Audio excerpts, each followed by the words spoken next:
భారత రాజ్యాంగ నేత బాబాసాహెబ్ అంబేద్కర్ గారికి నివాళులు అర్పిస్తున్నాం. ఈరోజు ఎప్పుడూ కూడా పట్టుబడ్డారు. ఆయన ఆఖరి శ్వాస వరకు కూడా భారత రాజ్యాంగమే ఈ రోజు కూడా పరిగణలోకి ఉన్నది అంటే ఆయన ఎంతటి మేధావో మనం చూసుకోవాలి.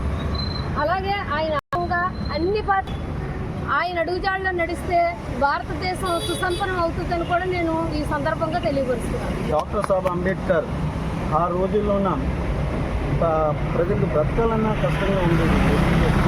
కూడా ఎప్పుడు కూడా ఊళ్ళో కూడా రానిచ్చేవారు కాదు. అలాంటి టైంలో బాబాగారు అంబేద్కర్ మన భారత సంవిధానం రెడీ చేయడానికి మొత్తం ప్రపంచం 26 దేశాలు తిరిగి ఆయన దాంట్లో ఉన్న సార్వత్వం అంతా దానికి దళితులకి అందరికీ మంచి జరగాలి, బీసీ ఓసీ అందరూ కూడా సమాజం రావాలి. మా అందరి తరఫున 1 కోటి నమస్కారాలు.